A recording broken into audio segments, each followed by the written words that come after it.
All right, welcome back. This is part 2 of lecture 1 of Comms W3261 at Columbia University, Computer Science Theory. So in the first part of this lecture, we did a little course overview, and then we defined strings and languages. Now we are going to jump into our first decision machines, our first little mathematical computers. So let's get started.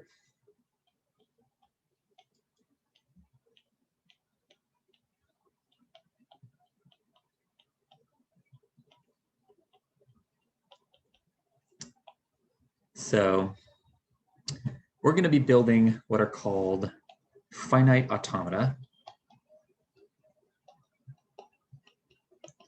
And I'm going to stick the word deterministic in front of that, even though it's not going to be obvious just yet what that means. Just think of finite automata for now.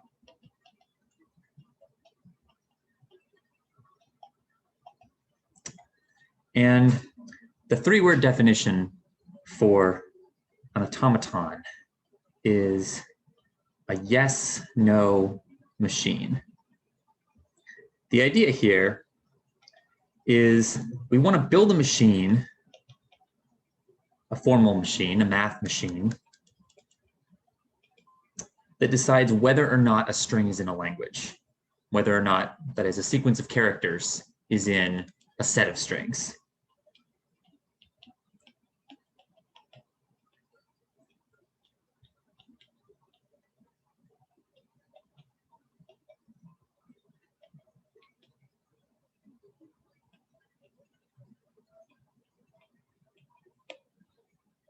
And the idea here is that we'll just consider a very simple machine. Kind of analog here is a computer program with a very small amount of memory that is just going to consider this string character by character. If it's a long string, it'll just look at it one character at a time, and every character it looks at, it'll make a little decision and change its internal state slightly. So we'll consider an input string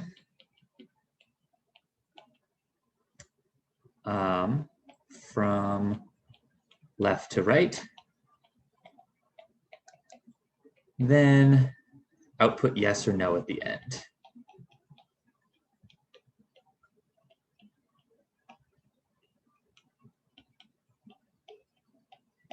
And I think rather than just jump into the notation, I prefer to start with an example. So let's say we've got a particular alphabet that we're dealing with. So for simplicity, we'll use the binary alphabet, 0 and 1. So we're going to be looking at strings made up of these characters or these symbols.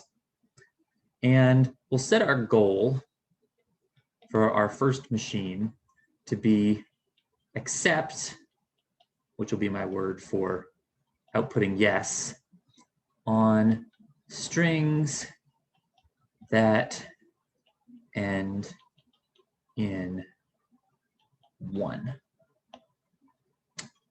So let's see. I'm going to draw a diagram, and the diagram is going to represent what the machine does as it looks at this string. So I'm going to begin with an arrow. I'm going to be drawing arrows for machine actions. So this first arrow just means start here, start in this little circle. And if you see a 0, this is another action.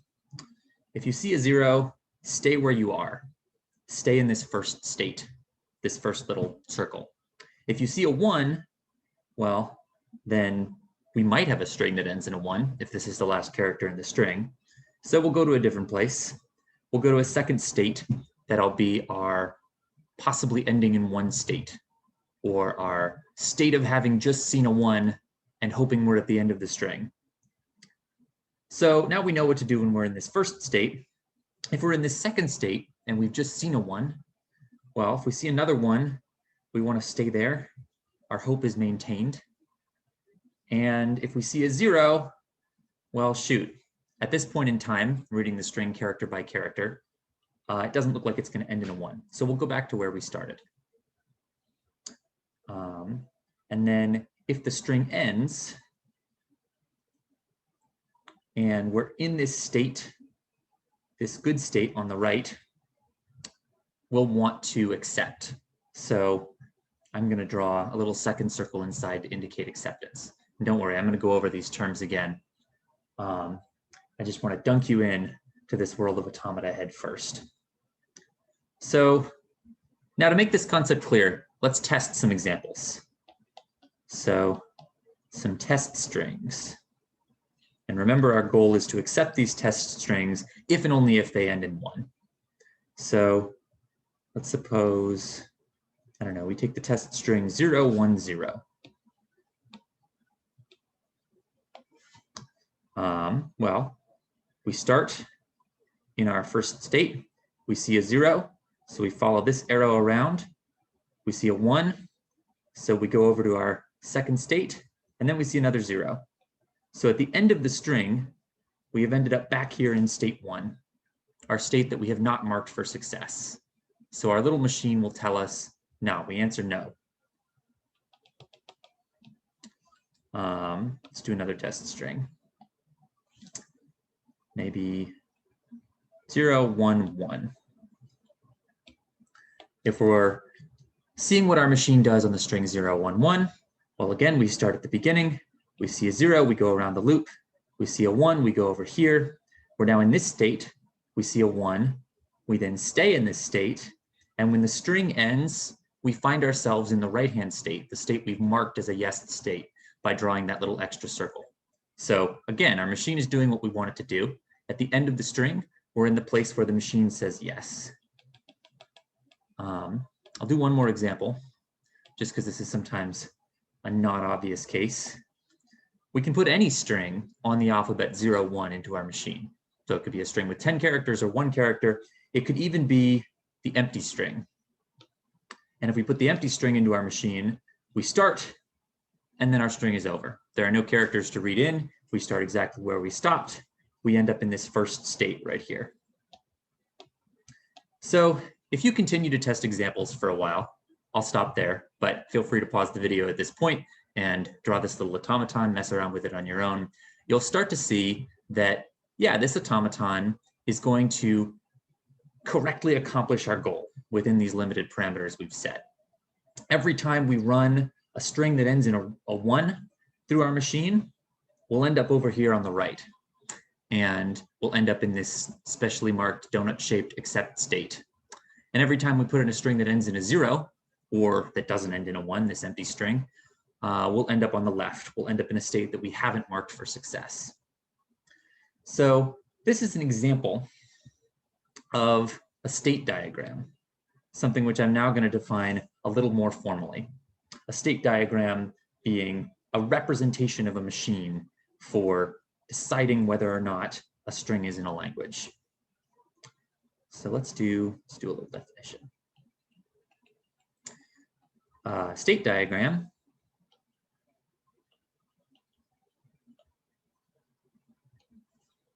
contains, and it has to have all of these things to be a complete state diagram. It has to have a start state,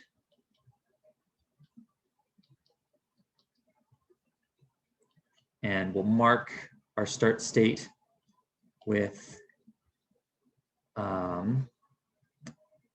a homeless arrow. So that's this little arrow on the right over here is our arrow identifying our start state. We also need 0 or more. Another way of saying you could have some, you could have many, you could also have none. Except states marked by an inner circle.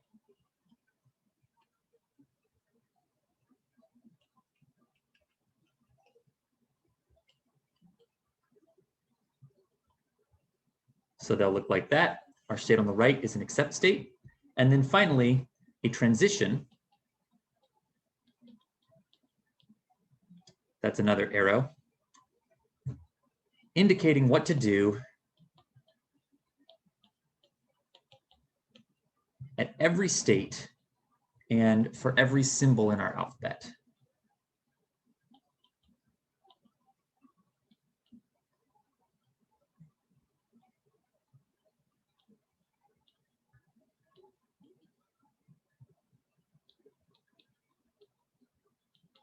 So these are our rules for state diagrams. And if you think about it for a bit, you can kind of see why, if we have a state diagram that meets all three of these conditions, we'll always be able to at least run strings through it and see what it says. It'll be well defined, right? If I hand you a complete state diagram and I hand you a string, what you can do is say, okay, well, I'm guaranteed to have a start state. I'll start there. And no matter where I go from my start state, I'm guaranteed to have a transition for every symbol in the alphabet. So whatever symbol I read next, I go to that next state. And then finally, I know whether or not my automaton is telling me yes or no on this string by whether or not I'm in an accept state when I run out of letters. So that's what a state diagram does. And we'll formalize this by saying a state diagram accepts a string W if and only if, and sometimes I'll write if and only if as if with two F's like this. This is just shorthand. It is in an accept state after the last symbol is read.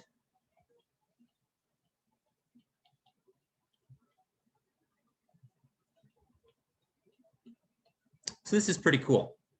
What we've done is we've formalized to some degree. It's not completely formal yet, but we've come up with a procedure for drawing a little machine that tells us whether or not to accept strings.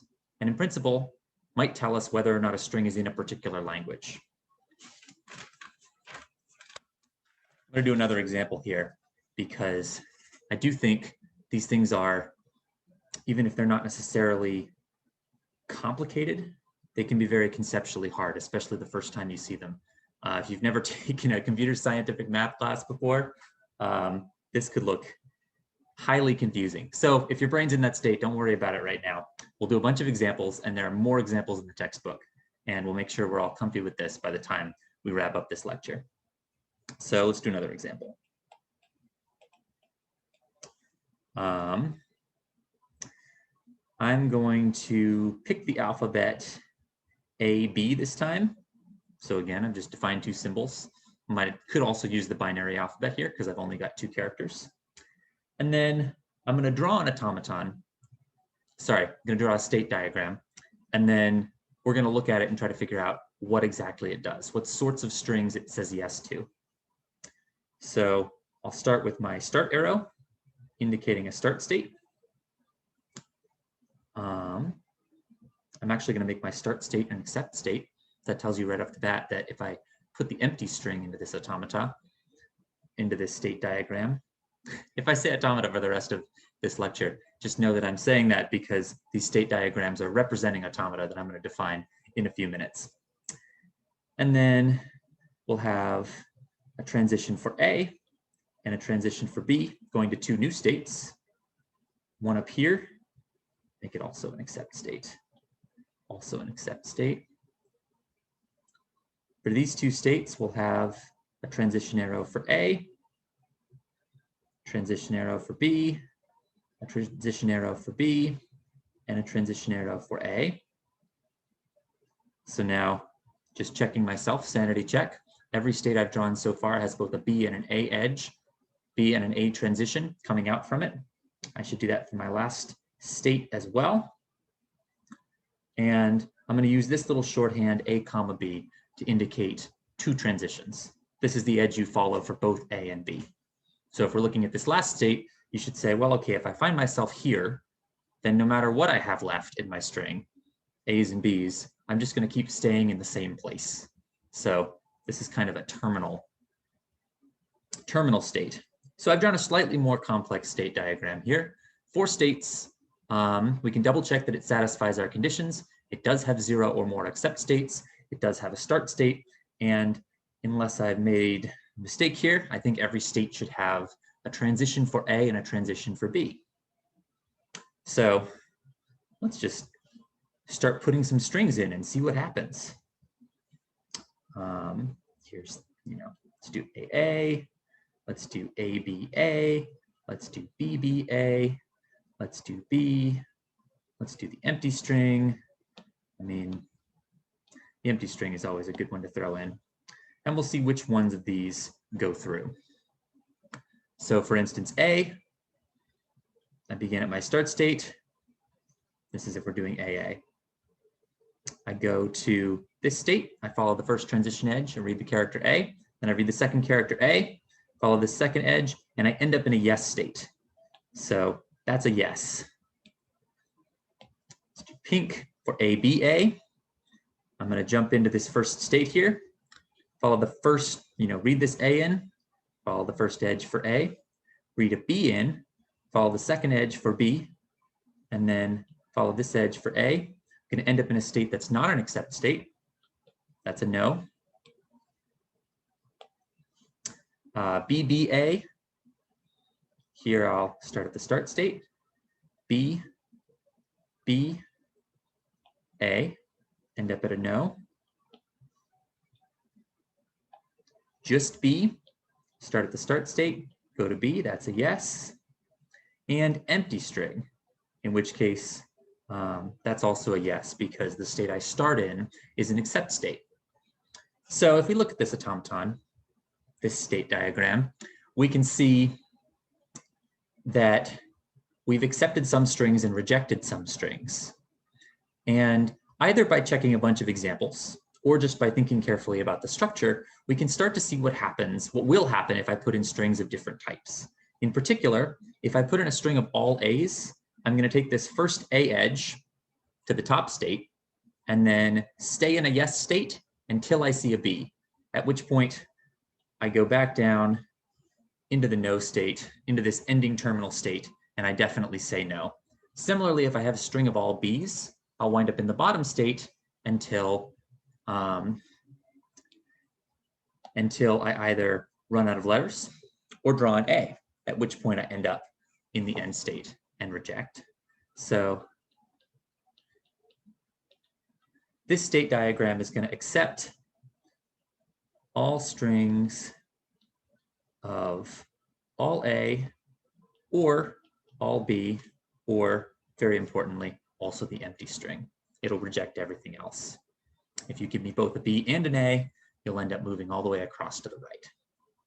So hopefully that helps to build your intuition a little bit for these confusing machines that we've started to conjure. And I know at this point, some of you are just burning for more mathematical symbols. You're like, I hate pictures. I just want you to make it more confusing by defining it in terms of a tuple. Well, in case that's what you want, that's what we're about to do. We're going to do a formal definition of this same thing, a deterministic finite automata corresponding to a state diagram. And the reason we're going to formalize it like this is because occasionally in the future, having this formal definition will help us write proofs about it and will help us think about it. I promised I wouldn't do it if I thought it was totally unhelpful. So, definition. A deterministic finite automaton. Automaton is the singular, automata is the plural because it's Greek. Sometimes shortened to DFA, is a 5-tuple. Remember, that's a finite sequence with 5 elements. It's a 5-tuple Q, sigma, little delta, Q0, F. I know, bear with me. Where Q is a finite set of states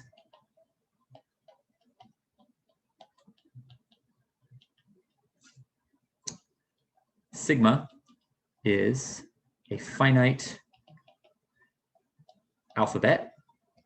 Remember, an alphabet's just a finite set of symbols. Delta is a transition function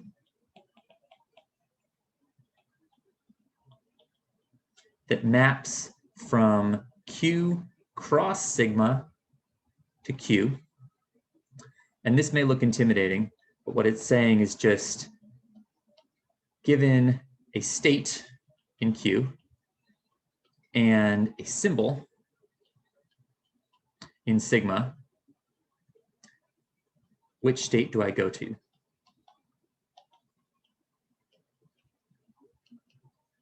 So in particular, if this is a fully defined function on all pairs of a state from Q and a symbol from sigma, then whenever I have a state and a symbol, I know where to go next, some other state from Q.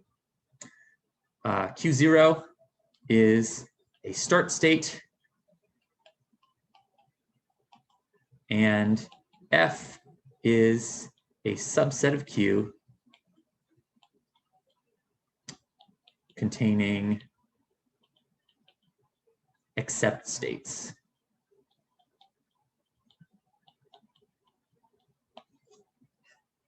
So, yeah, I know, fun definition, right?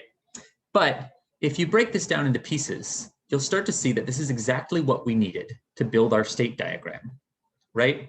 All I've really said here is I've said a deterministic finite automaton is a 5-tuple, which completely defines all the pieces we need for a state diagram, right? Q is a finite set of states. Well, of course, we have to specify what the states are.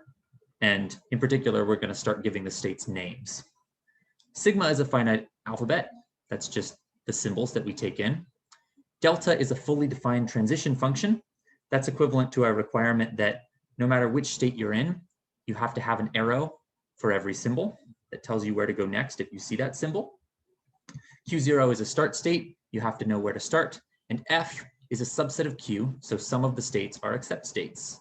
And note that F can be the empty set. So you could have, you could have no accept states, in which case the set of strings you accept would be very easy to define. It would be the null set, the empty set, no strings at all.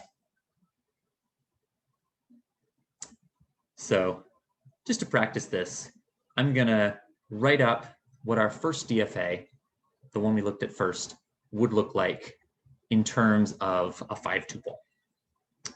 So I think we had something like this. We had a first state. We stayed in the first state if we saw a 0. We moved to the accept state if we saw a 1. We stayed in the accept state if we saw a 1. And we moved back to the first state if we saw a 0. And just to make this easier, to make it possible to label everything, I'm going to call this first state Q0 and the second state Q1.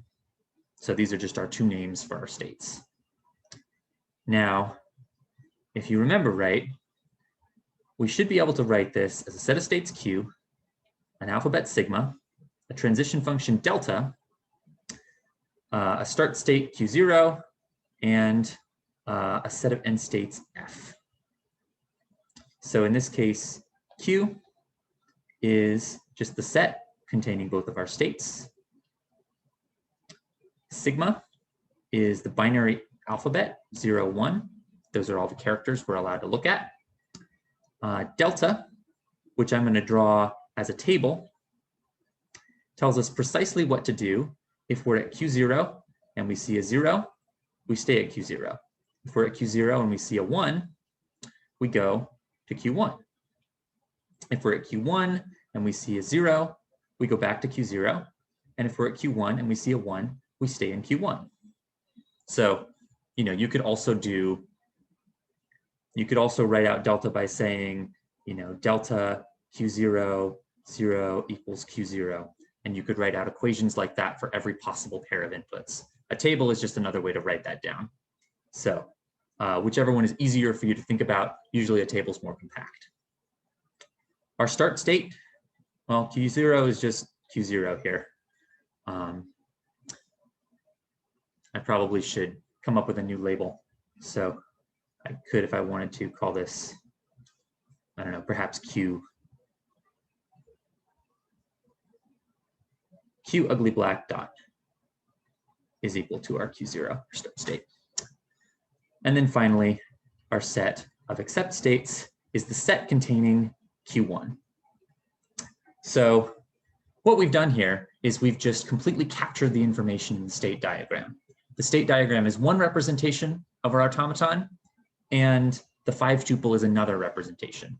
different representations might be good for different things. It's similar to the way where if you have a graph, you might want to draw it as a bunch of points in space and lines between those points. Or you might also want to say, my graph is a set of points and a set of edges, a set of vertices and a set of edges. So 2 representations, 1 idea. And the formality of it, again, is what's going to help us write proofs that talk about it.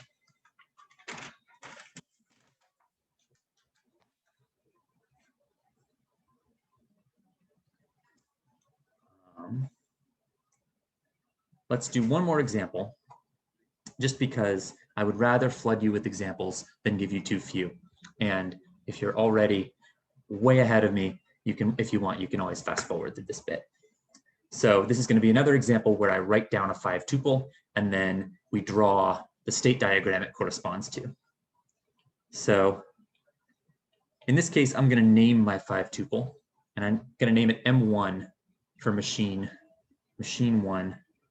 I'm going to say I have a DFA M1 that has a set of states, an alphabet, transition function, a start state Q1, and a set of end states, except states F, where Q is the states Q1, Q2, Q3. The alphabet sigma is the binary alphabet 0, 1.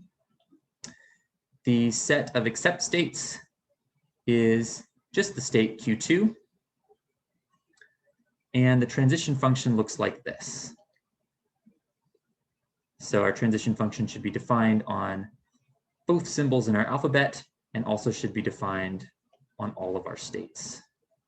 And it's going to look like Q1, Q2, Q3, Q2, Q2, Q2.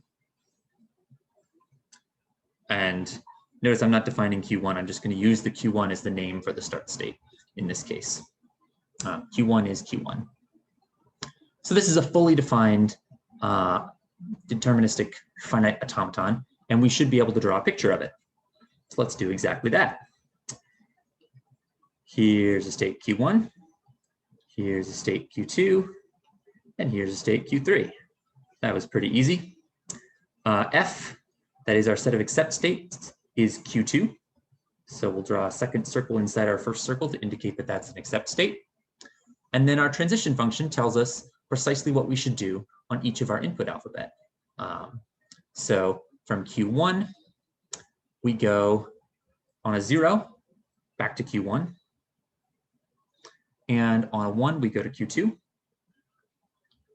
From Q2, on a 0, we go to Q3. And on a 1, we stay in Q2. And from Q3, on either a 0 or a 1, we go back to Q2.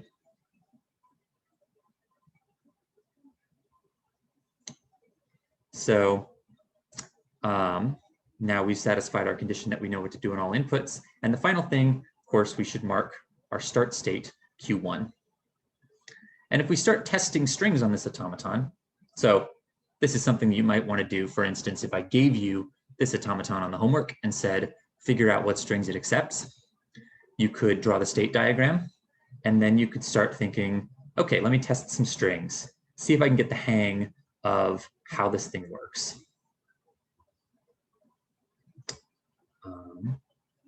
And actually, I think for the point I'm trying to make, I'd prefer if a 0 in state Q3 took me back to Q3. There we go. So I've made a slight modification here. We plug in some strings, 0, 0. Start at the start state, 0, 0. That's a failure. 1, 1. Start at the start state, 1, 1. That's a success. 0. Start at the start state, stay there. That's a failure. Empty string, start at the start state. That's a reject. 1, 0, 1. Start at the start state. Go across on the 1. On the 0, we journey to state Q3. And then on a 1, we come back. And in fact, what we're going to see once we test a bunch of these strings is that if we start and we have all zeros, we're going to stay in Q1. And if we ever come across a 1, we're going to end up in this second system, this Q2, Q3 system, which acts a lot like the very first automaton that we saw. On a 1, we stay in Q2. On a 0, we go over to Q3. Whenever we've just seen a 0, we're always in Q3. And whenever we've just seen a 1, we're always in Q2. So after a little more reasoning, you come to the conclusion that, hey, this automaton is the same as our first one. Accepts strings ending in 1. And this comes with the bonus realization that you can have multiple different looking automata that do the same thing, right? Maybe there's a way to collapse this one into the previous one. But it's another automaton. It looked a little different. The formal specification was different, but it did accept all the same strings, right? It's going to say yes precisely when our first automaton, the different automaton for accepting strings ending in 1, did. So there we go. Now we've got the discrete deterministic finite automaton defined. We've got the state diagram defined. I'm going to give you one more definition before we stop to ponder for a moment. So here's our definition. Let's let M for machine be a DFA, deterministic finite automaton. L of M, so this is a function on machines, is defined to be set of all strings M accepts, otherwise known as the language of M. We also say M recognizes A. Sometimes we might say M accepts A, but this can be a little bit more confusing because we talk about automata accepting strings, and in this case, we are saying this automata recognizes or accepts a language, a whole set of strings. So clearly, an automaton is only going to recognize one language, right? Because the language is defined to be just the class of all the strings it accepts. So for any automaton I draw, it's going to accept some language, exactly one language, even if that language happens to be the empty language. The automaton could accept nothing. That's totally valid.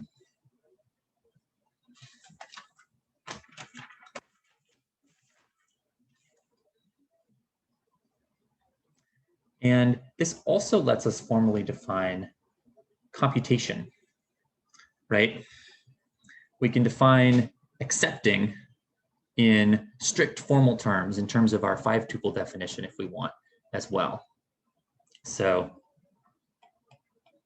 definition of accepting a string. Again, formally for the first time. This is something we've been doing for most of the lecture. So in this case, we'll say, let M be a DFA, got a set of states, got an alphabet, got a transition function, got a start state, and have a set of accept states.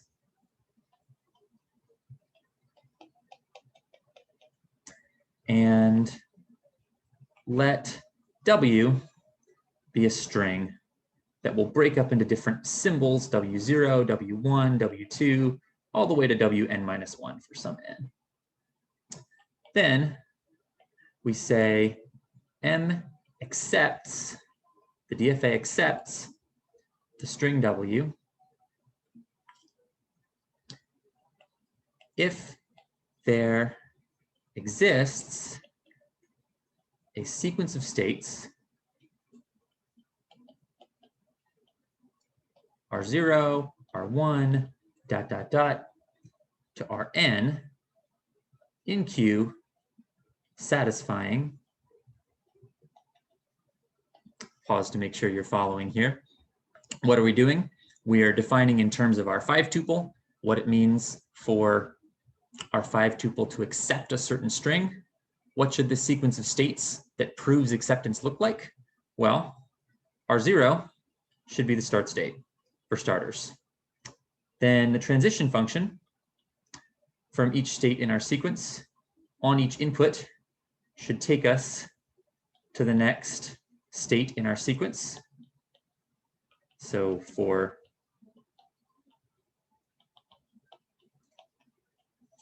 every state in the sequence. And then we should have that the state we end up in is an accept state, right? So what is it saying? Well, if I give you the sequence of states, then you can look at the description of my machine, of my automata, and say, well, you start at the start state, reading in every input symbol in order. We transitioned from state to state, going from R0 to R1, R1 to R2. And then once we ended up at a state, Rn, after reading in n input symbols, we found ourselves in an accept state. That is, Rn is an F. So this precisely tracks our intuitive definition that we came up with for state diagrams. So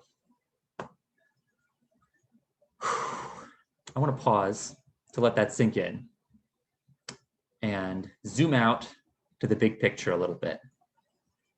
This is a lot of symbols to digest, and I promise you they will get more familiar. You'll get used to them relatively quickly, especially if you take the time to write down some of these automata, to trace them with your fingers, to figure out how they work. I'll try to do my best to give you interesting and useful exercises on the homework that'll say things like, here's a language, design an automaton that recognizes it, or here's an automaton, what language does it recognize? So you have that sort of practice. I also recognize that, although you've probably seen all of this stuff formally in discrete mathematics, a 5 tuple containing other smaller objects might be kind of a unfamiliar and daunting thing. Like, if anything, this might look more like a data structure than a mathematical object you're familiar with. But I promise you, because it's formally defined, it's the same sort of math thing that we can reason formally about. And that'll give us the advantage of being able to prove propositions and theorems about all deterministic finite automata. That's one of the reasons why this discipline is so cool. So if you want to think of this as just a data structure, that might be a helpful way to conceptualize it. It's a data structure, it is a program, maybe it's a data object. That could be a good way to think about it. So zooming out, what have we done so far?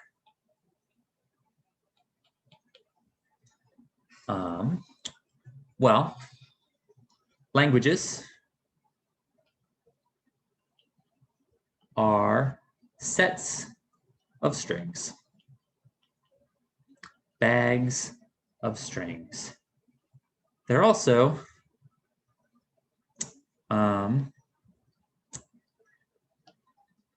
they sort of capture concepts.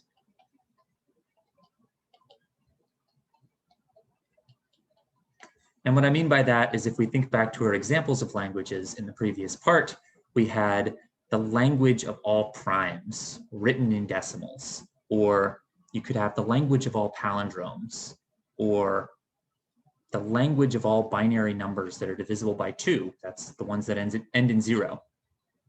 And you can even think of the finite ones or the quirky ones or the ones that you can't write down as concepts, just maybe not useful concepts.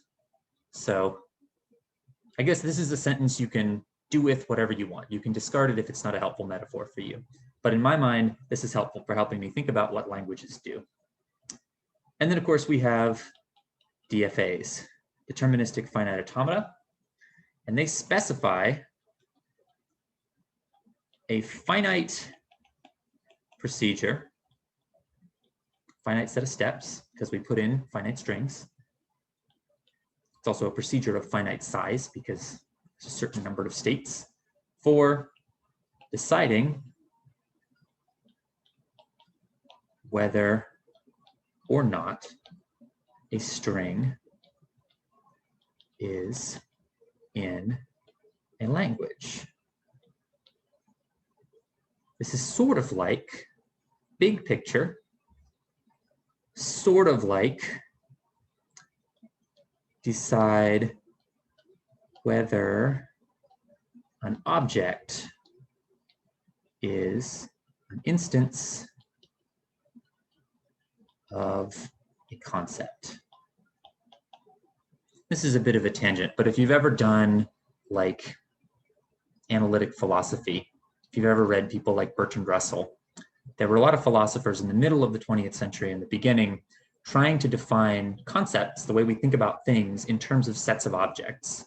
Like there were people arguing, there probably still are people arguing, that what the concept of dog really is it's a reference to the set that contains all dogs, or all possible dogs. And that's a little bit similar, in my mind, to deciding whether or not a string is in a language. Language captures the concept. A string is an individual thing that's an instance of that concept. And where we're going with this, while we're pie in the sky, is we're going to sort of argue that the complexity of the automata required to recognize a language L is sort of like the complexity of L itself, which is sort of like the difficulty of answering the yes/no question. Is the string in the language? So that's where we're at. That's the high level. If this makes sense to you, then you can go back in a few minutes or a few hours and you can reread or re-listen to the parts defining DFAs and start to think about how what they do fits this high level schema. I'm gonna leave you with one last definition while we're on the topic of languages and DFAs. Well, we'll talk about languages for a while, but we'll define what's called a regular language. And this is kind of along the lines of this rough equivalence I drew above. We say a language is called regular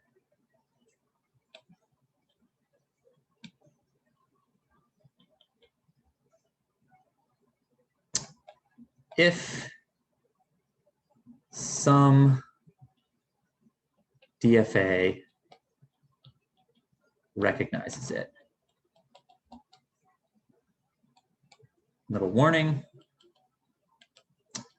not all languages are regular. So we've seen some automata. We know that each automaton recognizes a language. Now we're going to call those languages, all the languages recognized by some automaton, regular languages. And we're kind of implying the ones that aren't recognized by an automaton are irregular. They're harder in the sense that it's difficult to answer the yes/no question. At least with the current limited automaton technology that we have, we can't recognize it. And we've drawn a distinction between concepts by doing that, right? We've defined a little simple computer. We've drawn a distinction between languages that that little simple computer can recognize and languages that it can't. So we've taken one computational question back into the realm of math. One little note I want to leave you with on designing automata. Designing automata for a language is sort of like writing a program. So if I give you a language and I define it in terms of a set, like I say, X is the set of all strings in the alphabet AB that contain the string BBA at some point. if you're trying to write down a DFA that recognizes that language, I think a good place to start is thinking about how you would recognize that language, right? Think about it, okay, well, you're going to skim left to right, and at all times you're going to be looking for BDA. And that skimming left to right is important because it's kind of how DFAs work. And the process of realizing what it is you're doing when you look for that pattern and turning it into a DFA is closely analogous to programming, right? Taking a task that you know how to do well and turning it into code, formalizing it so that a computer can understand you. So it's that same skill if you want the skill repertoire to tap into. Okay, so that's all of our stuff on DFAs for now. Before we end, I want to introduce a last set of concepts, talk about a theorem that we'll prove or start to prove next time, and give a few examples. Then we'll wrap the day. So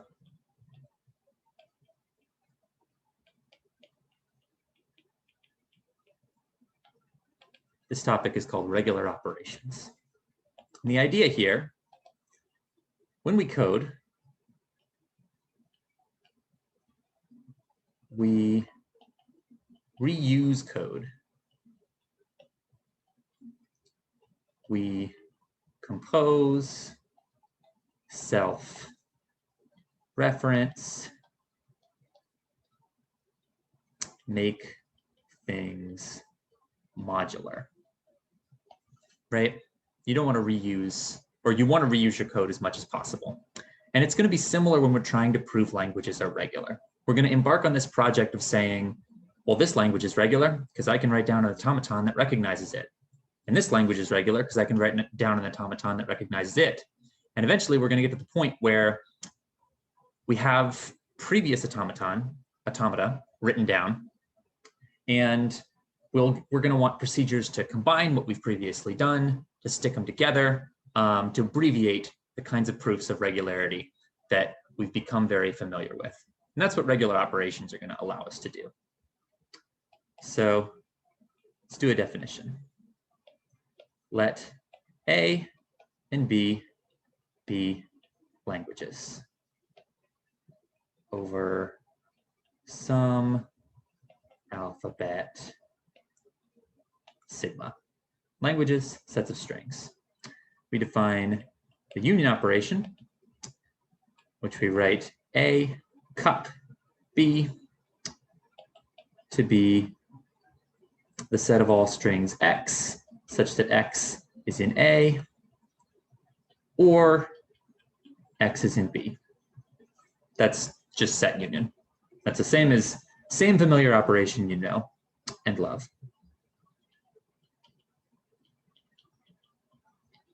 The concatenation operation, A little circle B, is defined to be XY, where X is a string in A and Y is a string in B. So in particular, it's not the other way around. If I concatenate A and B, every string in my new language, right, A concat B, it's got to be something from X connected to something from Y, not something from Y connected to something from X. And then finally, this operation that I know is Claney star, but the textbook just calls it star, and it's probably simpler to just call it star. A unary operation, meaning it works on just one language. A with a little asterisk is defined to be all strings x1, x2, ... xk. So a bunch of strings concatenated together for some k greater than or equal to 0, and xi is in A for all the i's. So what is this last one? Well, a star is going to contain all the strings that you can make by concatenating some number of copies of things in A. So the empty string is in A star because it's 0 copies of something in A star. If the string X is in A, then X is in A star, XX is in A star. Similarly for any other composition of multiple things in A, they also go into A star. The fact that K can be huge means that A star is almost always infinite. Okay. Let's do a quick example. Let's say A is the language containing cat and dog. B is the language containing blue and red. We have A union B, cat, dog, blue, red, union. A concatenated with B, that would be, maybe I should have done B concatenated with A, but here we go. That would be cat blue, cat red, dog blue, and dog red. And then finally, A star, well, that's going to be everything you can make with 0 copies of an item from A, so the empty string. Everything you can make with 1 copy of an item from A, cat, dog. Everything you can make with 2 items from A, so cat, cat, cat, dog, dog, dog, and dog, cat. And that's just going to go on and on and on with any combination of cats and dogs smushed together are going to be an A star. So why did I introduce these operations? And why did I call them regular operations when I just talked about regular languages? Well, it's because they have this nice property. In particular, this theorem that we'll prove next class. That is the class of regular languages. Remember, that's all languages recognized by a DFA, all languages where there exists some DFA that accepts precisely the strings in that language. The class of regular languages is closed under union, concatenation, and star. And just in case you haven't seen the word closed before, what this means is if A, B are regular, this is just an equivalent statement to the statement above. A union B is regular. A concatenated with B, B concatenated with A star, B star are all regular. In other words, you can apply any one of these operations to languages that are regular, and you get languages that are still regular.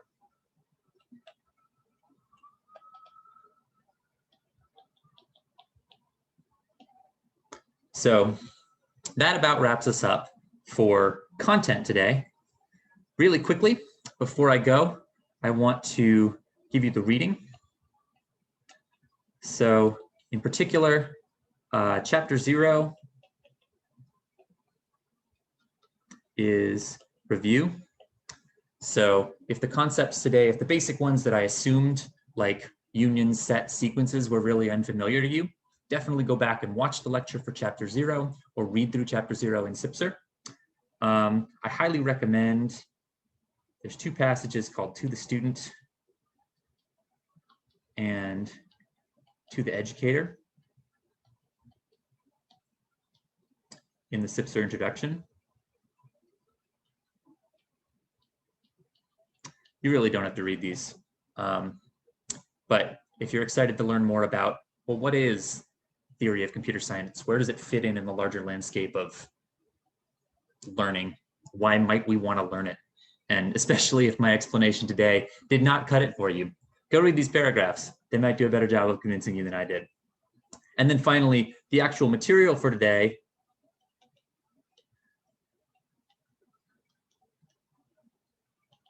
is chapter 1.1. So everything we did today is in there, in addition to more examples and good exposition. So a great helpful thing. Reading is always going to be technically optional, although I encourage it. It's a great way to get this material down. If you've listened to the lecture carefully, taken notes, and read the book, you will be very well prepared for all the homework and the exam at the end of the course. So that's good to know. Homework. So this will be problem set number 1, posted Monday.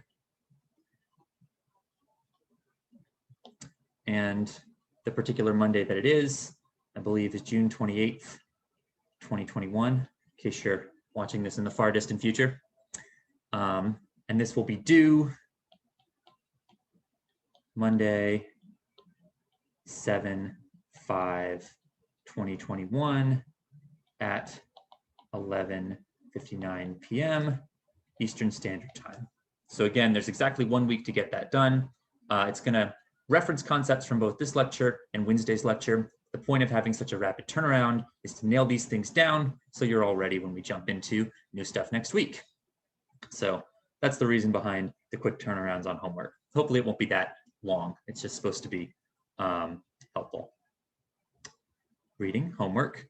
Finally, if you look in the description of the video, you can see the course website. You can see the Notability Notes for this lecture.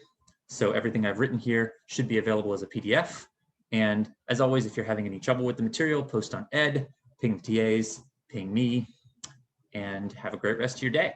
Thanks very much for watching. Bye.